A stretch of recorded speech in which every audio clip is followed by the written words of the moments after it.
competência. Cumpre a nós outros respeitar e trabalhar, ajudando-a naquilo que Deus nos propõe.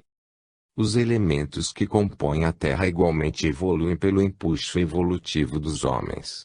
A matéria se intelectualiza, pela intelectualidade dos homens. Se tudo veio de Deus, tudo se irmana na irmandade dos homens e dos espíritos.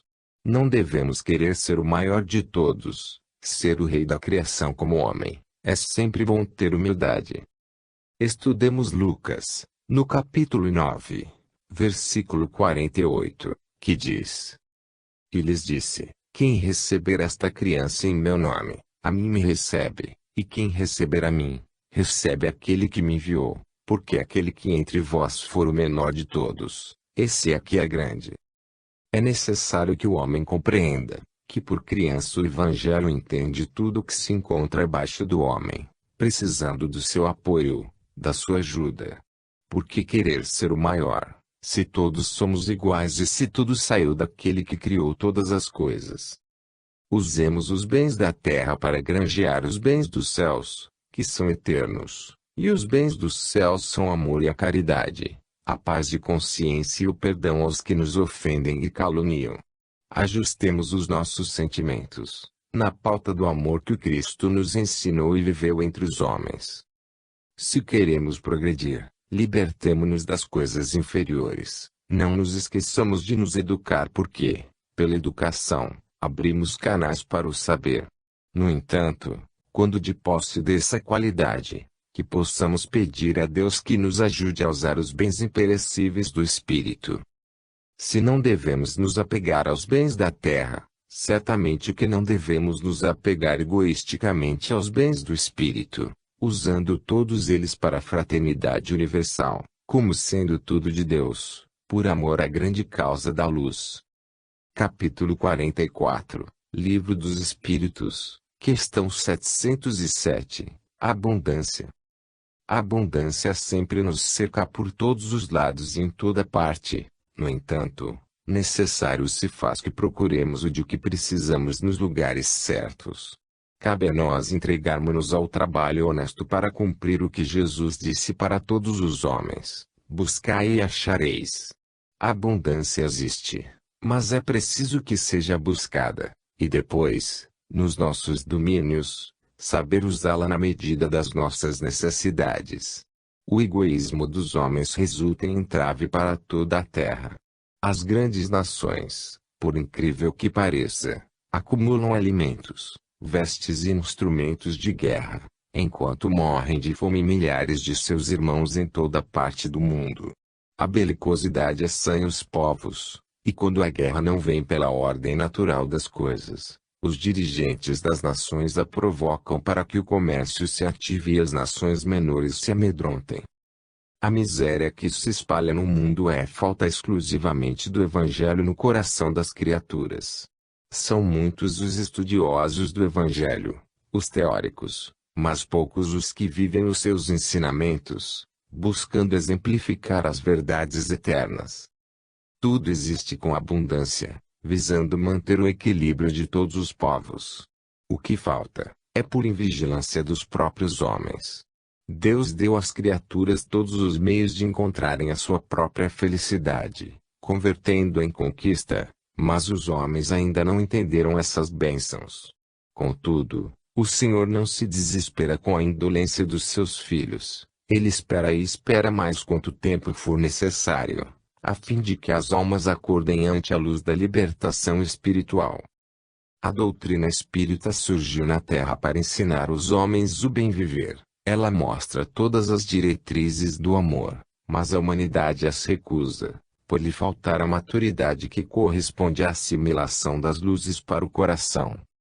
Existem dois tipos de alimentos no mundo, o material e o espiritual. A princípio, somente é conhecido o material, e todos o buscam. No entanto, o espírito preparado interessa-se mais pelo alimento espiritual, pois servindo-se dele, nunca mais terá fome ou sede. Vamos escutar a João, que serve de instrumento de Jesus, no capítulo 4, versículos 13 e 14. Afirmou-lhe Jesus: quem beber desta água, tornará a ter sede. João 4:13. Referia-se o mestre à água que a samaritana bebia do poço da terra, e adiante acrescenta Jesus: aquele, porém, que beber da água que eu lhe der, nunca mais terá sede. João 4:14. A água de Jesus é a água da vida, é o alimento eterno e, ainda mais, quem a tomar, nele encontrará uma fonte que jamais secará. Em todos os lugares em que estejamos, aí se encontra a abundância. Não obstante, é preciso que a busquemos com honestidade e amor. Deus não iria criar seus filhos para deixá-los passar necessidades. A fonte de nutrição em todos os planos de vida é muito maior do que se pensa ser. Infelizmente, até mesmo muitos espíritas bem encaminhados para a verdade ignoram, ou se fazem ignorar, muitas fontes que o progresso lhes encaminha, de modo a lhes mostrar a grande esperança. A felicidade não pode ser doada, a parte que toca a alma deve ser conquistada pelo esforço próprio, como sendo o salário do trabalhador. Está chegando o momento dos canhões recuarem e serem transformados em instrumentos de lavoura, não mais servindo à violência, em matanças que o amor não aprova. Quando falamos em canhões, nos referimos a todas as armas de morticínio. Quando falamos em orar e vigiar, é pedir a Deus com sinceridade a paz, mas vigiar no trabalho incessante no bem comum. Capítulo 45, Livro dos Espíritos, questão 708, os sofrimentos. Existem em toda a criação processos de despertamentos espirituais, dos quais o progresso é o instrumento. Se passa por grandes vezames, por privações, quando em torno tudo é abundância, é pela ignorância, cujo entrave impede que se possa conhecer os meios de se libertar, que é conhecendo a verdade. No entanto, depois do Cristo, as portas se abriram ao conhecimento das leis espirituais que existem dentro de todos os seres. Falamos em muitas mensagens que o homem deve conhecer a verdade. É certo que deve, mas essa verdade vem ao seu encontro, no silêncio que lhe compete chegar. Ela nunca usa a violência. Se os sofrimentos não fossem necessários, não existiriam. Eles são capazes de libertar as criaturas da ignorância. Os infortúnios se alojam no seio dos que desconhecem as leis de Deus. Jesus é o ponto alto do saber e do amor. Depois dele, não se pode reclamar ignorância.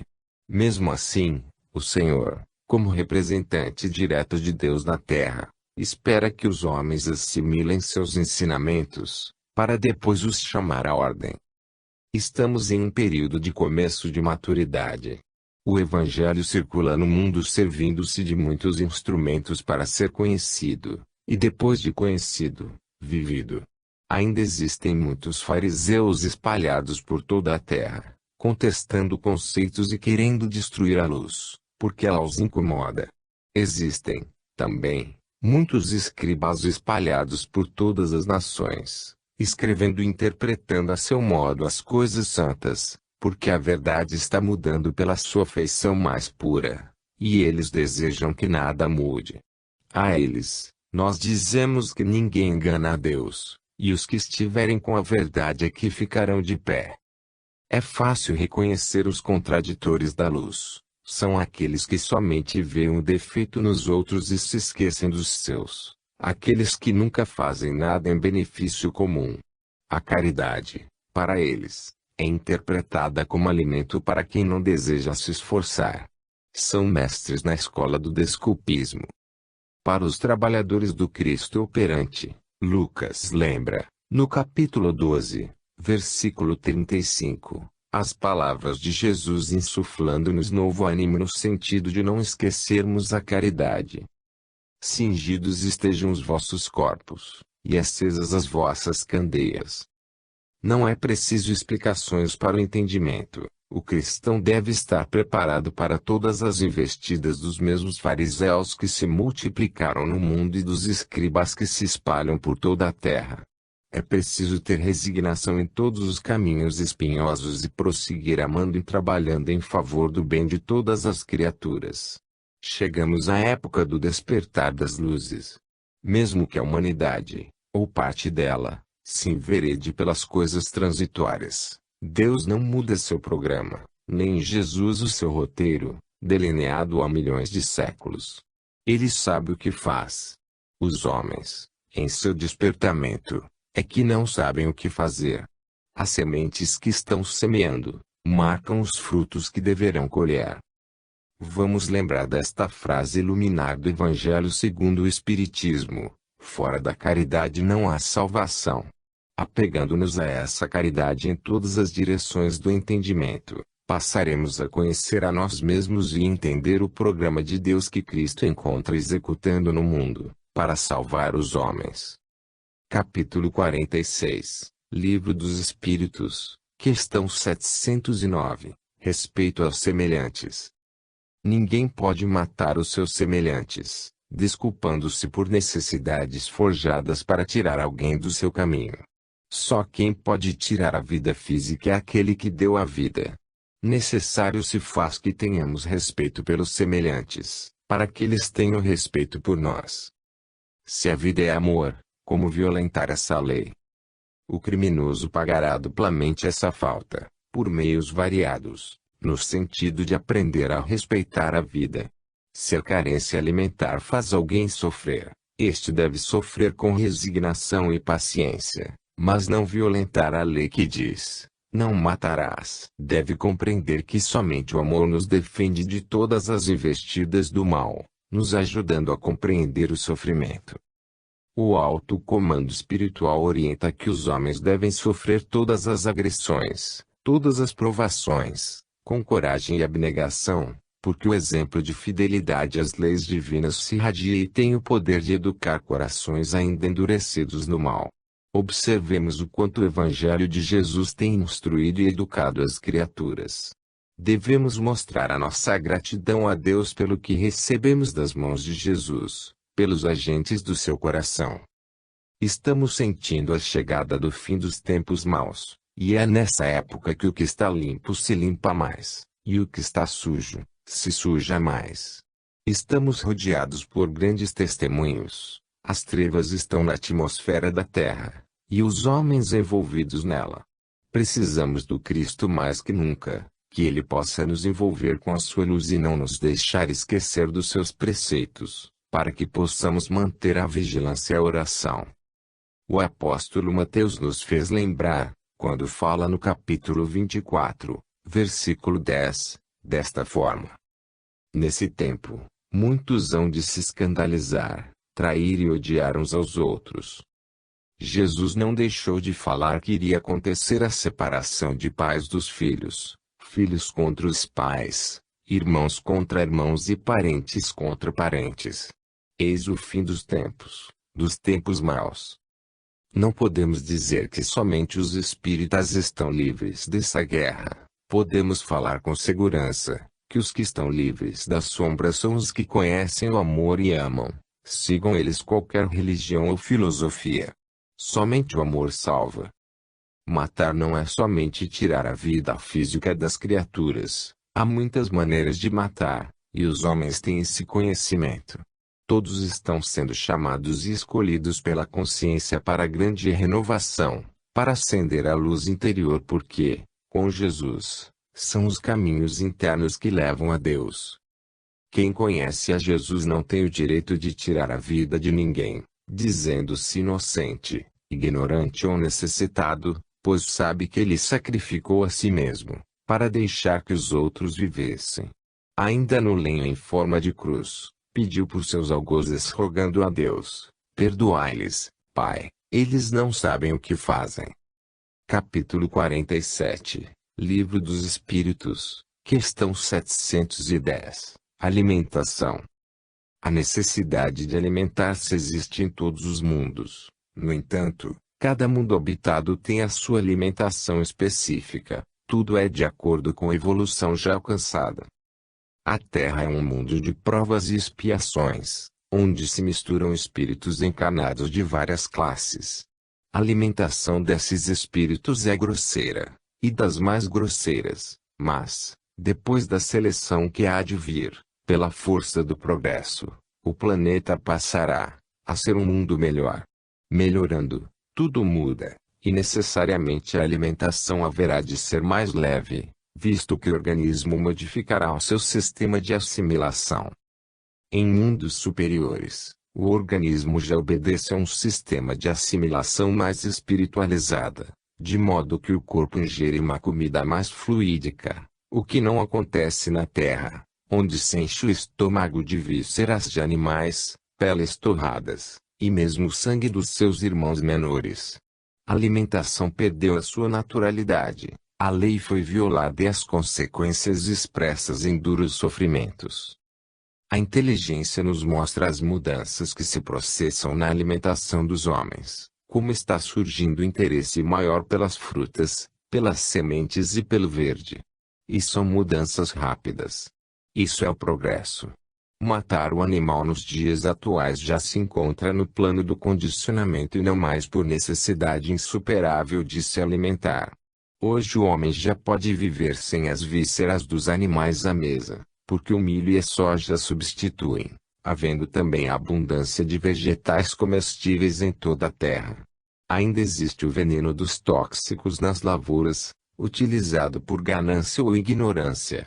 No entanto, o tempo vai conscientizando os filhos da terra, mostrando-lhes que somente a natureza pode alegrar ao homem, pela sua pureza, na maturidade da sua vida. Lucas, no capítulo 12, versículo 12, nos fala o seguinte, para compreendermos melhor o que devemos falar e buscar para a nossa paz. Porque o Espírito Santo vos ensinará naquela hora as coisas que deveis dizer. O Espírito Santo são os Espíritos de luz, que movimentam as bocas dos homens para ensinar-lhes a dizer as coisas certas, e ensinar-lhes a buscar essas coisas, como no caso da alimentação, das vestes etc., como estão fazendo agora. A alimentação está mudando. Alguns missionários de Jesus, até mesmo sem religião definida, empregam seu tempo para ensinar os homens a comer, a beber, enfim, as regras do princípio único do universo, de modo que traga harmonia a todas as criaturas que tiverem ouvidos para ouvir. O homem vive fisicamente porque come, e se comer bem, viverá bem. O pecado, no dizer dos próprios homens, entra igualmente pela boca, contrariando a natureza. A terra está caminhando para a harmonia, porque as criaturas estão modificando seus próprios conceitos de vida. O médico de amanhã, primeiramente irá perguntar ao doente de que ele se alimenta, depois o que ele pensa e o que ele faz. Por último, é que virá o remédio, para ajudar a reação reformadora. A felicidade está na harmonia mental. A doutrina dos espíritos foi uma bênção de Deus, para ensinar as pessoas a conhecerem a si mesmas e vencerem suas próprias deficiências. A luta é difícil, mas nunca impossível, e é passo a passo que se pode ganhar a estabilidade espiritual. Capítulo 48, Livro dos Espíritos, questão 711, Bens da Terra. Os bens da terra são para os homens suprirem as suas necessidades. Deus, sendo todo amor, não iria deixar seus filhos sem os meios de se alimentarem, vestirem, ampliando cada vez mais seu conforto para maiores realizações. No entanto, deu às criaturas senso de responsabilidade, para discernirem até onde usar os bens terrenos. Verdadeiramente, Deus doa com abundância, contudo, o desperdício não é da lei.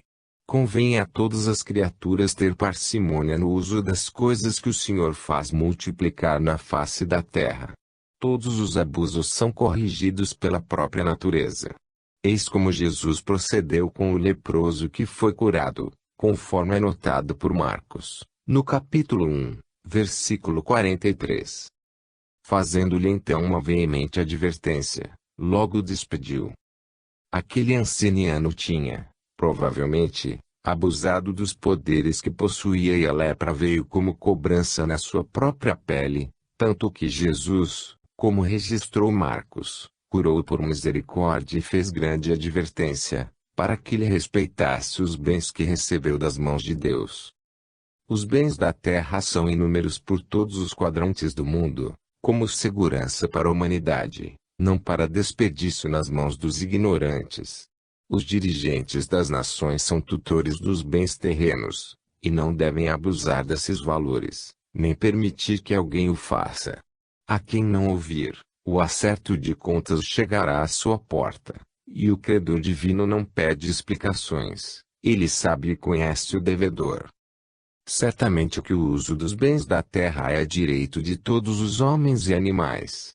Esses últimos não abusam, por serem movidos pelos instintos, mas os homens, que já receberam a razão e têm mais liberdade de pensar e agir, esquecem do respeito aos bens da natureza, alimentando vícios e aumentando hábitos inconvenientes. Convém que todos os despertados para a luz ajudem quem se encontra nas trevas.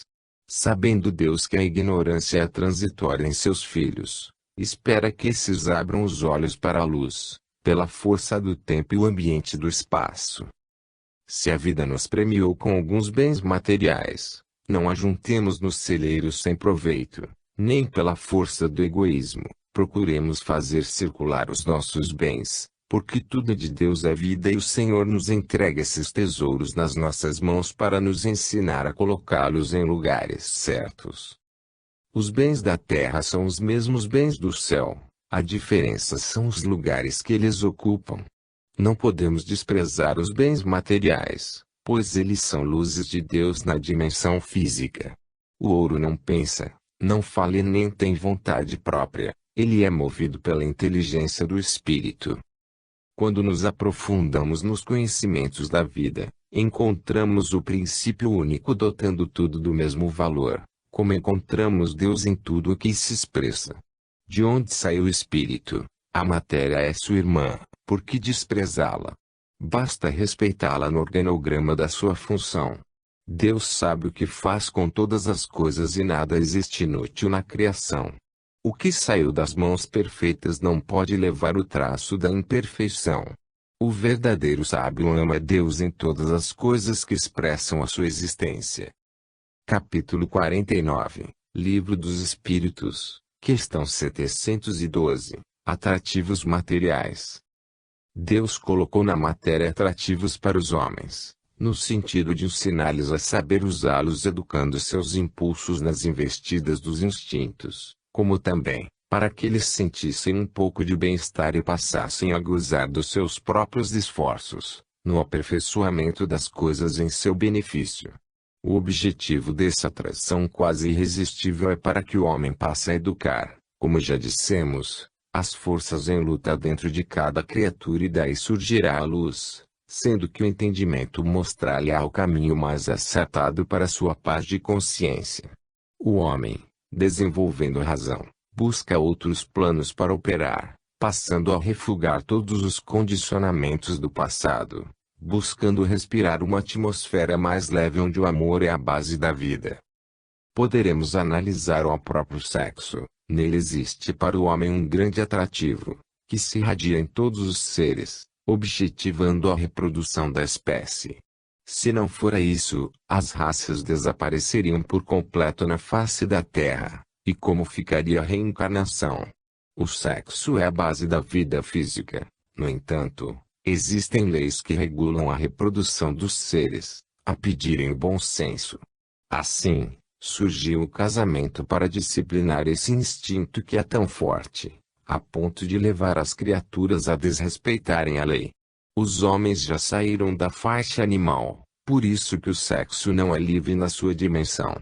A liberdade, neste caso, e na evolução em que os homens se encontram, lhes faz mais mal do que bem. Ela poderá existir quando a Terra passar para outro plano de vida, ascendendo na hierarquia dos mundos superiores, onde os deveres andam juntamente com os direitos, onde o amor é a lei dominante. O sexo, para a grande maioria dos homens, é um prazer incomparável, mesmo momentâneo, e por enquanto não tem substituto na concepção deles. No entanto, a consciência está ativa, para discipliná-lo nos moldes que o verdadeiro amor nos concita. Jesus é verdadeiramente o disciplinador desses impulsos santos, mas que precisam ser educados para a paz de consciência. A educação dos homens está ligada aos dons espirituais, estes despertados. O campo de facilidades disciplinares aumenta e eis o homem novo nascendo dentro do homem velho. Não podemos fugir da vontade daquele que nos criou. Ouçamos o que Paulo disse aos Romanos, no capítulo 11, versículo 29. Porque os dons e a vocação de Deus são irrevogáveis. O que Deus fez para o nosso bem e a nossa paz são irrevogáveis, como mudar as coisas eternas. Jamais as mudaremos. A inteligência nos convoca para a obediência a toda a vontade do Senhor. E Jesus veio confirmar e nos fazer crer nesse Deus de bondade e de amor. Os homens não poderiam usar os bens terrenos somente pela sua utilidade, devendo também usá-los como instrumentos para despertar os seus valores espirituais, utilizando o seu esforço para concretizar a sua conquista. Eis aí a beleza da vida, dentro da vida de Deus. Jesus Cristo veio ao mundo por amor às criaturas, nos mostrando algo mais que não conhecíamos. Ele rasgou mais um véu, trazendo mais esperança para a humanidade que se encontrava em desespero. Os caminhos da felicidade foram abertos por Jesus. O Senhor pôs atrativos nos bens materiais para estímulo dos homens, para que estes rompessem a ignorância, avançando pela porta estreita do esforço próprio, passando a conhecer a verdade. Capítulo 50, Livro dos Espíritos, questão 713, Limites. A natureza, como mãe, imprimiu limites para o gozo dos bens terrenos, onde podemos observar como Deus é bom, na sua justiça e no seu amor para com todos os seus filhos. Ele dotou a todos com um organismo que sabe avisar quando já se encontra farto. Quando a imprudência passa dos limites, este organismo sofre as consequências para se educar. A disciplina é necessária em todos os campos de trabalho. Nos próprios deveres materiais o corpo dá sinal de cansaço, pedindo para descansar, assim como se tem vontade de trabalhar, pelo aviso interno do dever. Para tudo Deus traçou, por leis, os limites, tanto do trabalho como do repouso e do lazer. Parte ficou como dever para o homem, que deve descobrir seus próprios caminhos. Os excessos, quando vêm, são carregados do enfado, e as suas sequelas são pesos na consciência. É neste sentido que muitos sábios aconselham o caminho do meio em tudo o que se faz. Se existe multidão de almas ignorantes, quantas iluminadas não existem movendo-se em corpos de carne? Muitas inspiradas por Deus. Jesus inspira todos os sábios da terra, dotando-os de todos os meios para educar e instruir a humanidade. Deus a ninguém pune, os homens é que se punem a si mesmos, pelos seus atos impensados e, ao passarem pelos sofrimentos, aprendem a usar os bens da natureza com equilíbrio e amor, compreendendo que tudo é de Deus, que eles são apenas seus filhos, aos quais o Pai confia os valores para serem usados com caridade. Sempre falamos que Jesus é a maior expressão de misericórdia de Deus na terra. Observemos seus feitos, que compreenderemos isso. Marcos, no capítulo 1, versículo 31, assim anotou o que usamos como exemplo. Então, aproximando-se, tomou-a pela mão e a febre a deixou, passando ela a servi-los. A febre era um processo de disciplina da natureza em consequência de alguma agressão a ela, mas o mestre, por misericórdia, ordenou que a febre cessasse, dando oportunidades à alma de redimir-se, ou não pecar mais contra a vida. Compreendamos logo os nossos limites. Quando os compreendemos, a paz passa a reinar na consciência, o maior tribunal instalado dentro de nós para nos educar, disciplinando nossos instintos, que estão vivos no mundo mental e dominando a nossa intimidade. Podemos usar de tudo dentro do necessário, dentro do limite. Esse é o respeito para com os outros e para com a nossa vida. Deus fez as leis para que pudéssemos gozar dos bens terrenos. No entanto, a natureza traçou limites a esses gozos, evitando assim o abuso das belezas da terra, que são reflexos da sublimidade dos céus. A educação do homem o faz sentir o ritmo da vida e seu coração se ilumina com a luz da vida em Deus. Capítulo 51, Livro dos Espíritos, questão 714, Requinte dos Gozos. O homem que procura nos excessos de todos os tipos o requinte para uma ilusória satisfação pessoal, está morrendo física e moralmente, devido à sua falta de sensibilidade no campo dos sentimentos. O trabalho das religiões visa mais ao campo moral, para conduzir as almas a um modo de pensar diferente, mostrando os limites que elas devem respeitar. Em se falando do sexo, ele pode ser praticado, mas dentro daquela disciplina que a responsabilidade traçou com critério. O bom senso é o indicador comum que orienta a todos para o bem da comunidade humana. É como diz a resposta de O Livro dos Espíritos à pergunta formulada por Allan Kardec, sobre esse assunto. Pobre criatura! Mais digna é de lástima que de inveja, pois bem perto está da morte. E ainda o codificador reforça a pergunta. Perto da morte física, ou da morte moral? O mensageiro do céu responde. De ambas. Quando nós encontramos irmãos iludidos com as paixões inferiores, esses companheiros são verdadeiramente dignos de lástima, e não de inveja. O espírita deve procurar as coisas eternas, aquelas assentadas dentro das leis imutáveis, e para tanto a base é o amor verdadeiro, aquele que não exige e não troca, que não induz ao mal e que não alimenta a intriga. Os gozos materiais já fornecem perigo para a alma, e muito mais, os seus requintes, dos quais o mundo de hoje se apresenta repleto. Entretanto, Jesus não se esqueceu de nos orientar sobre esses deslizes da alma, deixando para todos nós o guardião divino que se chama Evangelho, força essa capaz de modificar todos os sentimentos dos homens. O homem que procura os excessos aproxima-se mais rápido da morte, e das piores, que o leva ao esquecimento dos preceitos do Mestre. Mas o Consolador veio à Terra para cumprir uma promessa do Divino Amigo e livrar a humanidade dessas mortes. Ele aparece com uma personalidade doutrinária, enriquecendo a literatura espiritualista de que o mundo já era portador, fazendo com que as criaturas pudessem desfrutar das belezas imortais do céu, e não somente uns poucos escolhidos nos templos de iniciações.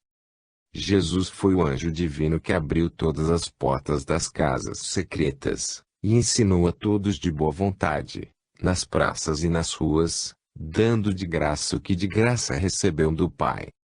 Os homens que não compreendem o valor do Evangelho, regridem nas suas sensações, abaixo do bruto. No entanto, aquela satisfação é passageira, e ele acaba por despertar no seu íntimo aquela confiança e esperança nas belezas duradouras. O amor começa na afinidade até dos elementos, mas não fica somente nisto, ele avança e nunca regride. Se já saímos do reino animal, quando a razão nos marcou um grau a mais, não devemos lembrar, pelas ações, esse estágio que ficou para trás. A doutrina dos espíritos é verdadeiramente a continuação do cristianismo primitivo em seu esplendor. Por que não aproveitarmos essas oportunidades valiosas, esses tesouros da divindade? São chuvas que descem do céu, por misericórdia, como bênçãos de Deus para a humanidade, pelos canais de nosso Senhor Jesus Cristo. Estamos sendo despertados para a vida, e é bom que vivamos juntamente com o Divino Mestre. Procuremos o tesouro real. Porque onde está o vosso tesouro, aí estará também o vosso coração.